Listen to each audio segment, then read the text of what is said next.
people on the right of the UK media, how far a right, I suppose, is a matter of opinion, would seek to use this to pour terrible amounts, hideous amounts of oil upon already burning flames. When I look at the front page of the Mail this morning, we still don't know the motivations. We still actually don't know the religion of the person that's been aimed for the attack. They say he was an Islamic terrorist. What attempt have you, and these are white people, have you made to integrate with those who come into your society? Why is the pressure always on us, the problem people? Why don't we say to more white people, integrate better, especially in those areas? In Nigel Farage, we're dealing with a fascist, and as much as I will do anything, almost anything, to make sure we have an actual democracy in this country, I would say making a fascist the Prime Minister would seem counterproductive.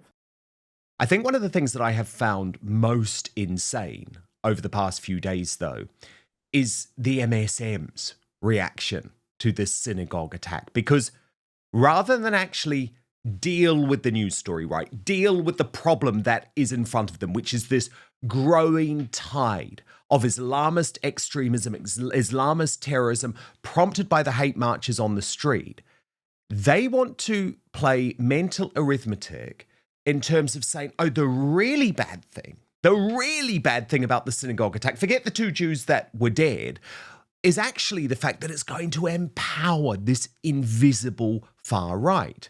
As Konstantin Kisin, I think, quite rightly asked, have you noticed that after every terror attack, our media and politicians go into overdrive to make the extraordinary claim that Islamist violence has nothing to do with Islam? And yes, I have noticed that.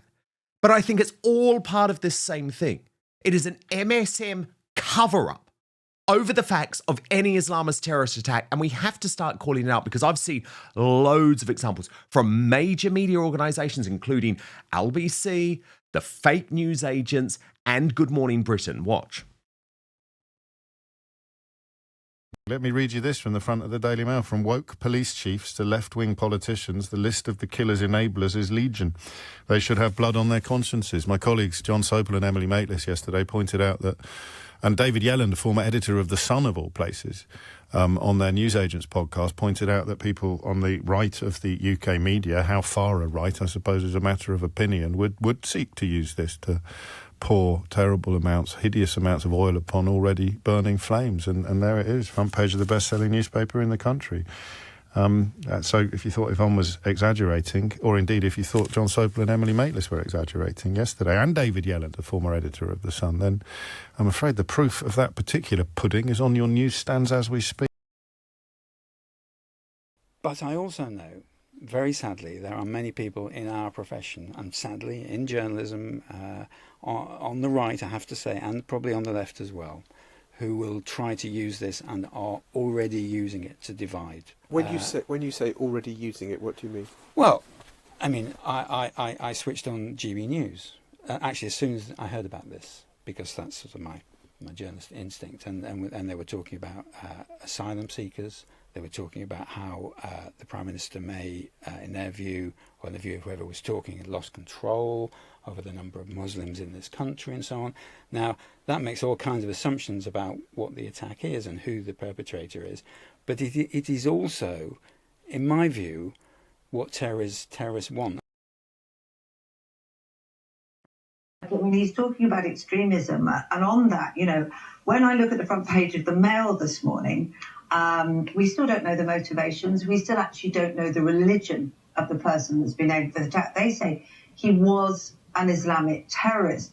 And I suppose what people might be thinking and fearing is that we've seen the protests. I mean, this is truly another example of the woke mind virus, right?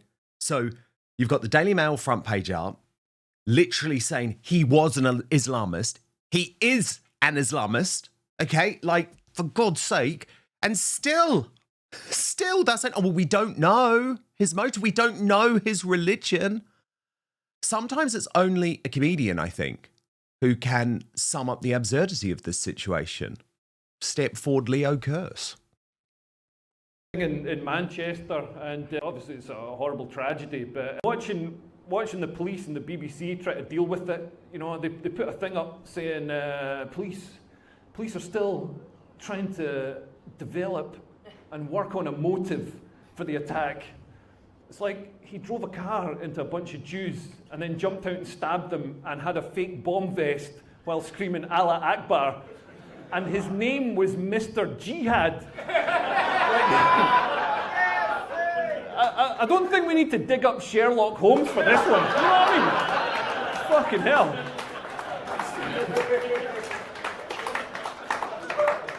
It's pretty much doing exactly what he says on the tin.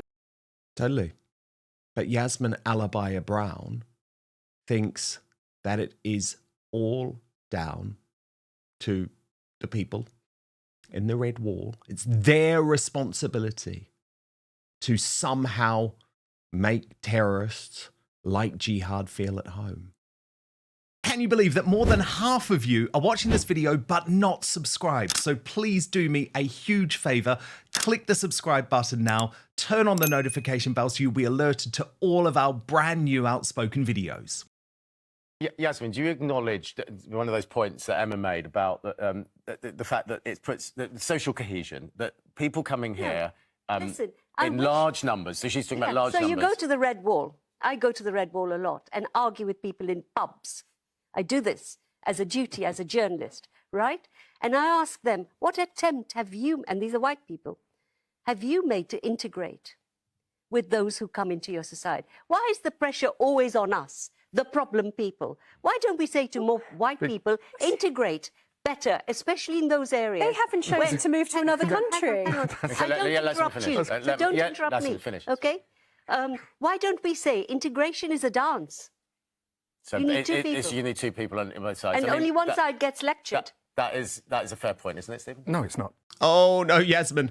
We are lectured every day of our life, including from BBC News, who immediately after the attack happened wanted to try and find a way of blaming the right. People on the hard right, the far right, are a bit divided on their attitude to the Jewish community these days in the UK. But certainly the Jewish community has felt that they were at risk from multiple directions, some from the sort of extremist Islamist direction, but also some from the kind of neo-Nazi elements on the far right. So it is both that are of concern, and as you said, at this stage we don't really know. But perhaps one of the only highlights of this weekend for me, and so, my God, let's share it, right? Because we've had a lot of dastardly sights, was seeing Gideon Falter, who is the chief executive of the Campaign Against Anti-Semitism, own the BBC.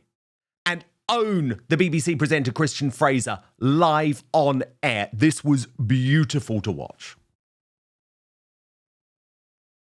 Then they should be described as a terrorist. And it's not just that.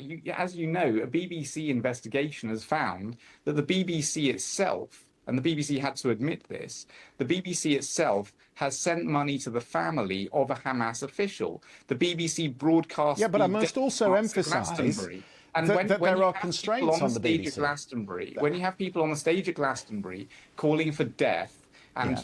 And I said there were mistakes and we've owned them and they have been damaging. But I must also point out there are constraints on the BBC. There is no access to Gaza. There is an inability, you know, to speak to people in Gaza directly. And we are using second-hand sources. That is unprecedented. That is unprecedented to this war. If you'll allow me to speak, the BBC is using Hamas spokespeople and parroting Hamas lines. There was someone on the BBC not so long ago talking about something like 14,000 babies were going to die within 48 hours if Israel didn't do this or that.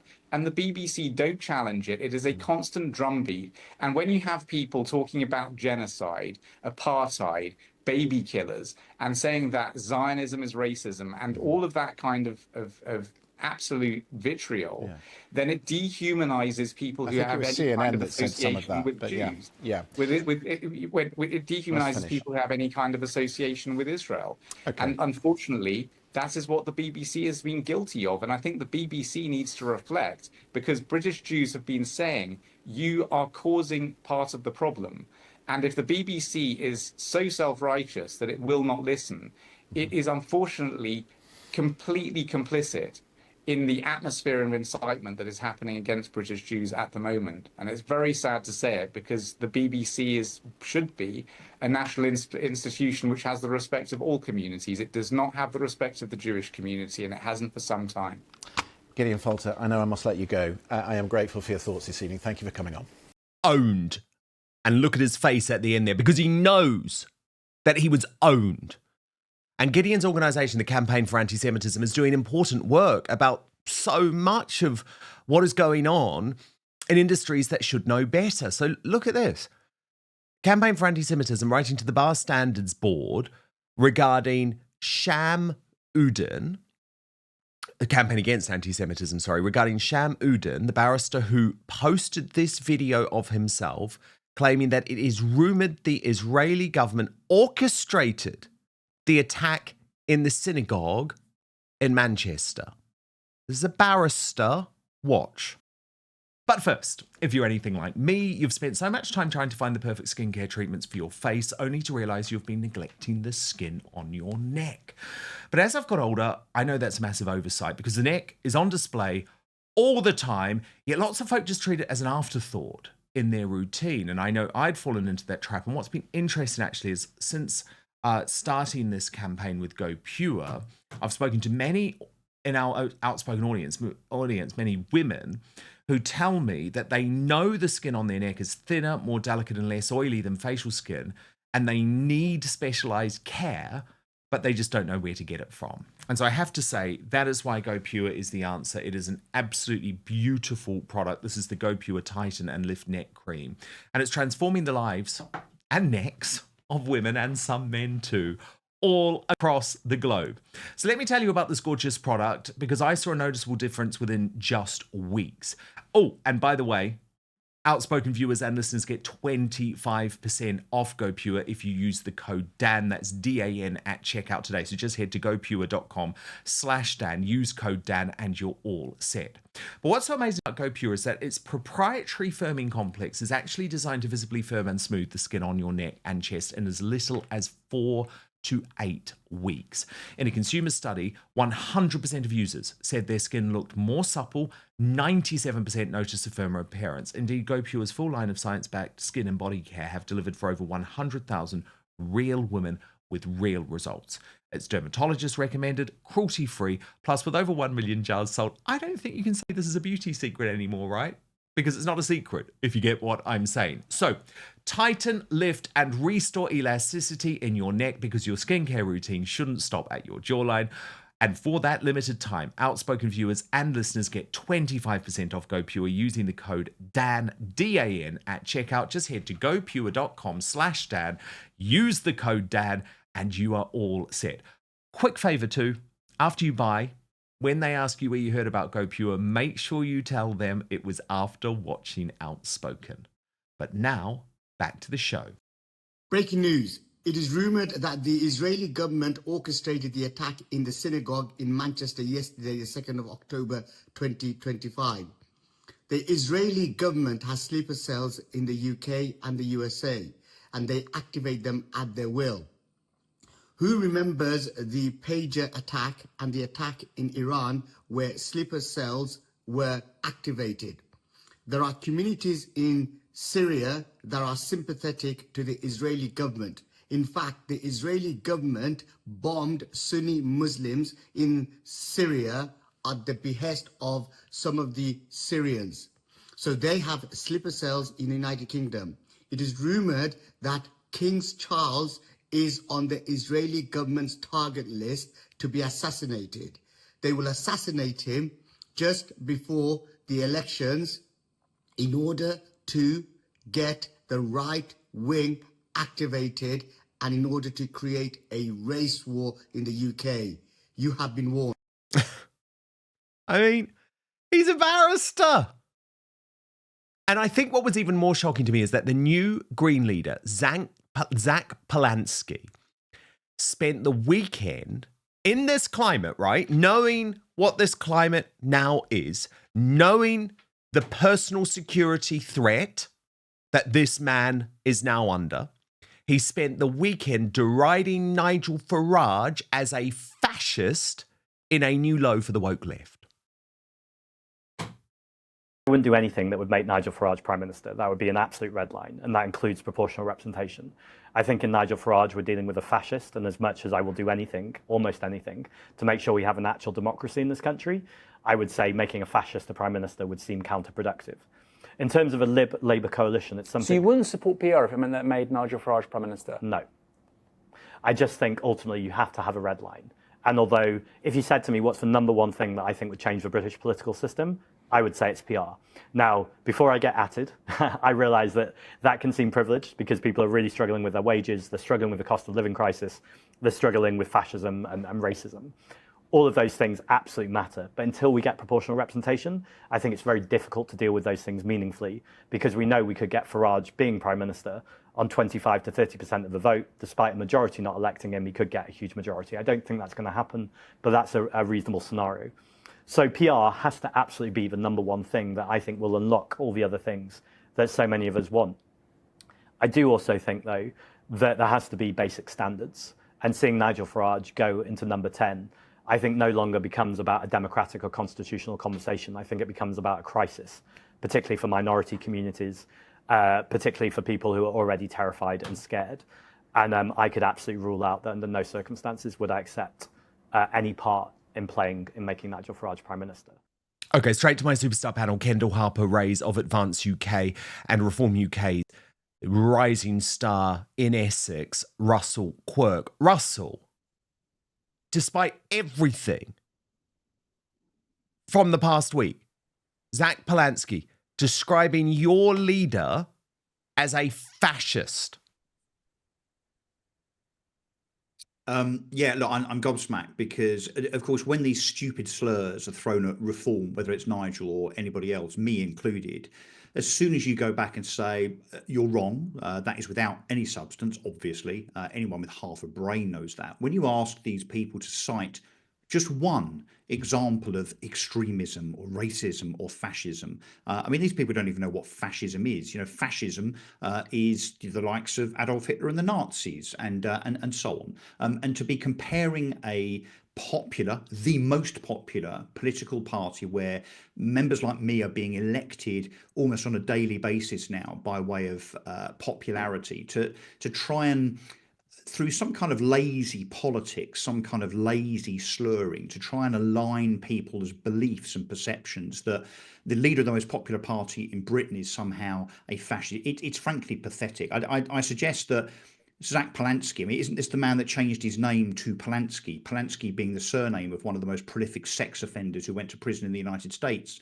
A hypnotist, apparently. I suggest that Zach Polansky, or whatever his name is this week, hypnotizes himself, maybe gives his head a little wobble, Dan, and stops talking such abject nonsense. This stuff doesn't stick. People do not believe this nonsense about Nigel Farage or indeed anybody else in Reform. I'll tell you what Reform are. We're Thatcherites. We're conservatives with a small c. It's as simple as that. So if you think that the likes of Winston Churchill and Margaret Thatcher and so on, and Norman Tebbit and so on are racist fascists, you know, some of the most popular and indeed I've just named probably the two most successful prime ministers that this country has ever had. If you think that's tantamount to racism and fascism, well, then again, have a proper look at yourself in terms of giving your head a wobble. It's lazy, it's pathetic, and above all, Dan, it's simply not sticking. This nonsense, it's not sticking. I couldn't agree more with any of that. But Kendall Harper-Rayes, the risk of what's sticking is political violence and the language of political violence. And we saw just last week, Zia Youssef suggests that because the government has made this decision to actually cut Nigel Farage's security by 75%, there could even be some type of deep state plot to take him out. We know that Nigel Farage was close friends with Charlie Kirk, who was taken out just last month. So the fact that the left are going to go on with this, I believe it is a plot. I believe this is a clear plot, a clear plan to import the left-wing political violence of the US, the Antifa-driven activism of the US into the UK. I think it's really sinister. I couldn't agree more, and I think that the political violence, not just even in this country but worldwide, mostly comes from the left. And I think when we look at political violence, and even me when I'm just debating people, I have more disagreements obviously with people on the left, and they can get very nasty because with them it's either you think like them or you're a fascist. And this applies to everyone. And unfortunately, we saw the assassination of Charlie Kirk, and it's the Green Party's leader's rhetoric that causes these type of events. It really is. It really is. And I unfortunately think we're going to see a lot more of this. Because if nasty little toads like Zach Polanski haven't been able to work out what's going on over the past week and continue to use the language of violence, continue, I believe, to actually incite violence, because what this really boils down to is you have to realise that calling Nigel Farage a fascist is suggesting that he is as bad as Adolf Hitler and the Nazis. And you will be some type of hero if you take this man out. So I'm sorry, if they continue to use this language, they do so knowing full well that they are putting this man's life at risk and the lives of many other people within Reform and Reform UK. And actually, Nigel Farage has been very clear. This isn't just about him personally. He is one of the ones lucky enough to be able to pay for private security, but this is about elected representatives of his party, including the likes of Russell Quirk. Thank you so much for watching Dan Wootton Outspoken. Please click on my face just to the bottom left to subscribe to this brand new independent news source and turn on the notification bell so you'll be alerted to our brand new live shows, uncancelled interviews, and special royal episodes. Outspoken is also now available as a podcast, so you can listen to the show every weekday on the go, wherever you are.